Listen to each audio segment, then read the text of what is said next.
Salut la compagnie, c'est Jules Melon et aujourd'hui dans Impro Ciné Critique, tiens, on va parler pour la première fois je crois sur la chaîne du cinéma de Jean Cocteau avec sa toute première œuvre de fiction, je crois qu'il avait fait une sorte de court documentaire avant mais bon à vérifier, sorti en 1932, bien que créé en 1930, c'est important hein, ici sur la temporalité, Le sang d'un poète qu'il a donc mis en scène, scénarisé, entre guillemets, on va parler de scénario, oui, écrit, parce que évidemment, hein, ce monsieur, avant d'être cinéaste, a été poète, il le sera évidemment par la suite, dramaturge, dessinateur, bah là-dedans il y a un peu de tout. Il y a le Cocteau qui naît en tant que cinéaste, oui, mais il y a sa poésie, son côté mise en scène théâtrale de certains moments, enfin son travail décor, etc.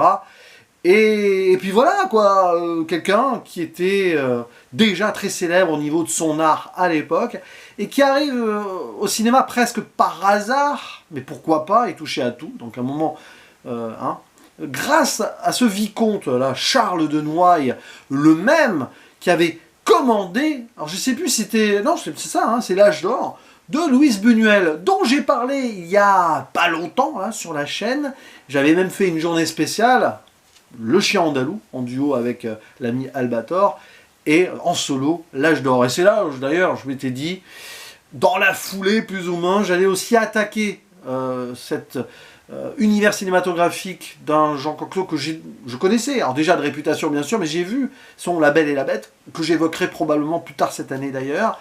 Mais alors, L'Âge d'Or, Le sang d'un poète, une histoire commune, grâce à ce vicomte, certes, mais aussi parce qu'on a critiqué Cocteau en le qualifiant de plagieur, quoi.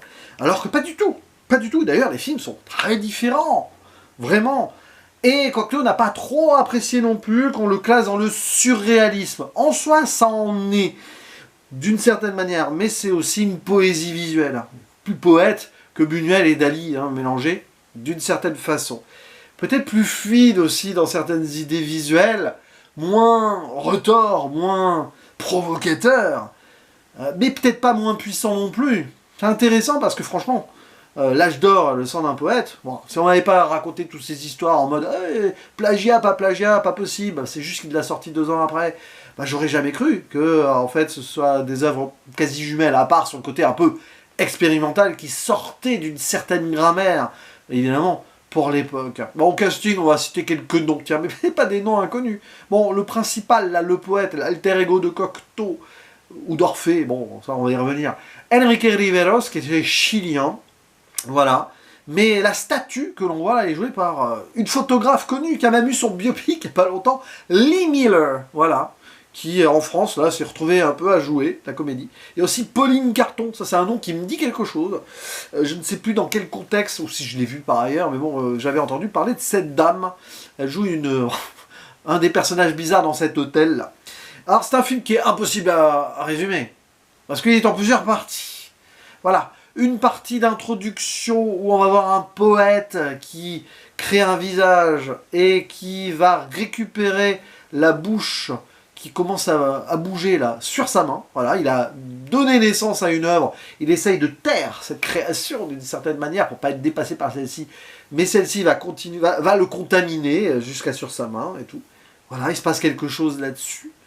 Ensuite, ce même poète, en rencontrant une statue, va passer de l'autre côté, telle Alice de l'autre côté du miroir, mais surtout Orphée, littéralement plongé hein, derrière ce qui se retrouve pour un autre monde, un hôtel assez étonnant, hein, sur des visuels à un moment avec des chaussures alignées qui me rappellent ce que les frères Cohen ont fait dans Barton Fink, ne serait-ce pas une vague inspiration, ou dans une ambiance quasi lynchienne, où il va observer ce poète, faire un peu le voyeur à travers les serrures, et dans chaque chambre, il se passe des trucs très bizarres qui sortent complètement de la réalité, de tout réalisme, en fait, ce film, hein, évidemment, c'est pour ça que c'est du surréalisme. Après, on se retrouve... c'est un peu compliqué parce que il paraît une bataille de neige et tout. Voilà, une bataille de neige avec des adolescents, donc un va mourir à cause de ça. C'est une scène qui me rappelle ce qu'on a vu dans le Napoléon d'Abel Gance, tiens, aussi indirectement. Bon, même dans les décors, il y a quelque chose. Voilà, il y a quelque chose à creuser peut-être dans le subconscient cocteauien de l'époque. Peut-être que Napoléon, il l'avait vu. Même si c'est très différent, évidemment, dans le rythme et dans tout, hein, mais bon. Et après, dernière partie, il y a des gens, donc ce poète qui s'est réincarné, parce que il va mourir, ou tenter de mourir 2 fois, enfin c'est compliqué. Et bien, ce poète qui joue aux cartes avec une femme, ne serait-ce pas une incarnation de la statue, probablement, sur le cadavre de l'adolescent qui est mort à cause de la boule de neige. Il va même sortir l'as de cœur qui lui manquait sur le cœur mourant, enfin mort de ce cadavre.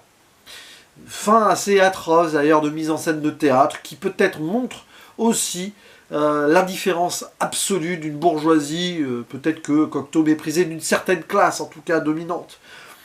Peut-être moins frontalement politique que l'âge d'or quand même, mais quand même l'idée politique d'une création qui va sortir des dogmes de l'époque.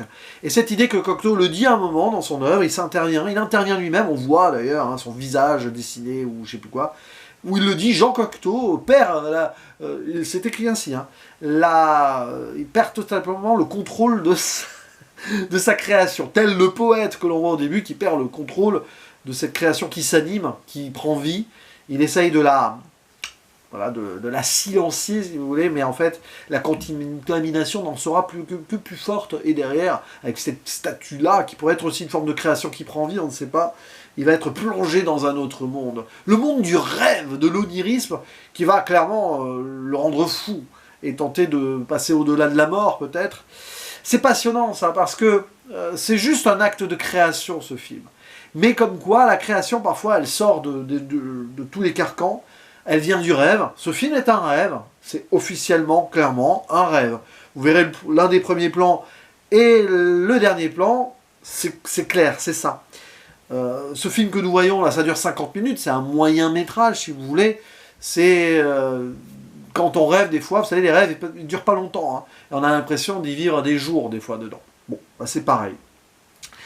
C'est intéressant ça, parce que ça rapproche aussi du travail de Buñuel, peut-être, un rêve et réalité. Mais cette idée que oui, dans la création, parfois, il y a de la souffrance, une forme de petite mort aussi, quand on la laisse aller, cette création, et qu'on passe à autre chose. Peut-être qu'à chaque moment où l'artiste donne naissance à quelque chose, il se donne aussi un peu la mort avant de renaître pour redonner la vie à une autre création. Et ici, c'est un peu ça. Et ce poète-là, voilà, très très bien interprété d'ailleurs, il est très bon cet acteur chilien. Je trouve ça passionnant, voilà, dans sa façon d'interpréter. Alors c'est très théâtral, parce que c'est Cocteau, bien sûr. Et ces petites scénettes dans les scènes, donc dans l'hôtel là, il y a aussi un énorme travail spatial de mise en scène uniquement faisable au cinéma. Et là, Cocteau est cinéaste. Voilà, il y a un jeu sur la gravité, enfin c'est filmé de façon à ce qu'on croit qu'il marche sur les murs, mais pas du tout, enfin, il y a quelque chose comme ça. Et ça a tellement inspiré de cinéastes par la suite, tout ça. J'ai même envie de dire que c'est encore plus fort hein, dans ce sens-là, sur le plan mise en scène et travail spatial et sur les corps et tout, que ce qu'a fait Buñuel avec l'âge d'or. Bien que le chien andalou, un chien andalou, soit peut-être le summum dans ce style-là. Voilà, je parlais tout à l'heure, bon, peut-être de Barton Fink, Lynch, bon, peut-être, vaguement, mais j'ai pensé à ça. Il y a aussi un moment hein, de cette traversée du miroir, alors déjà d'une qui annonce Orphée qu'il avait déjà adapté en théâtre peu de temps avant, donc peut-être déjà, voilà, cette idée d'obsession, Orphée, poète aussi d'une certaine manière, hein. Et il faudra Orphée en 1950, alors ça je l'ai pas vu sur Orphée en cinéma, mais je connais la scène de traversée du miroir. Quelque chose qu'on retrouvera dans un film de John Carpenter, Prince of Darkness, voilà, mais littéralement, hein, plongé dans du liquide au-delà d'eux. Bon, hein, c'est aussi dans le subconscient de beaucoup de choses, à travers l'histoire aussi du mythe d'Orphée, mais dans ce cinéma-là, moi je pense qu'il y a un impact visuel absolument indéniable là, et comment transformer aussi ces imageries passionnantes, voilà, passionnantes. Je ne vais pas revenir sur pas mal de détails d'autres choses qu'on pourrait évidemment analyser, trop suranalyser et surintellectualiser. C'est quand même aussi quelque chose qu'il faut vivre dans l'expérience, donc difficile d'y placer des mots. Mais j'aime bien aussi cette voix off, j'imagine que c'est Cocteau lui-même, je ne me suis même pas posé la question, mais bon, qui s'autocite, hein, probablement dans des poèmes ou des références ou des écrits. Je crois que le sang d'un poète, ça a été aussi un écrit, alors je ne sais pas si c'est avant ou après, hein, Et ces histoires de miroir, et c'est presque drôle. Il y a une punchline sur le miroir, là. J'ai plus trop le truc en tête, mais en gros, un miroir ferait mieux de bien réfléchir avant de projeter des images, ou de refaire... Il y a un truc comme ça, très amusant. Voilà. Mais cette idée aussi que parfois le créateur ferait mieux de réfléchir aussi à ce qu'il fait. Et cette idée, alors ça c'est une punchline qui peut être vue sociale aussi, cette idée de statut. À force de briser des statuts, on finit par devenir soi-même une statue. À force de casser des statuts, peut-être à force d'empêcher l'artiste de créer, de vouloir le déposséder de son art, peut-être qu'aussi on statufie une forme de société dans un carcan et on l'empêche de rêver. Peut-être aussi ça le message. Mais là, Cocteau, il décide de rêver. Et il rêve cinéma. Il a peut-être rêvé de cinéma. L'a-t-il déjà rêvé de cinéma à ce moment-là? En tout cas, il nous fait un rêve de cinéma. Avant de faire du cinéma de rêve, peut-être aussi, sur ses œuvres suivantes. Voilà, je ne vais pas aller beaucoup plus loin là, mais c'est passionnant de passer de Buñuel à Cocteau. Parce qu'évidemment, mise en parallèle, côté surréalisme, autre chose du cinéma de l'époque, mais deux versants très différents. Là, on est quand même plus dans une poésie. Et c'est peut-être plus... Ouais, c'est plus sensoriel aussi. Buñuel, c'est plus âpre. Hein. Mais ça marque peut-être plus. Ou pas, d'une autre manière. Je ne sais pas. N'hésitez pas à dire en commentaire ce que vous pensez donc de ce film, Le sang d'un poète de Cocteau.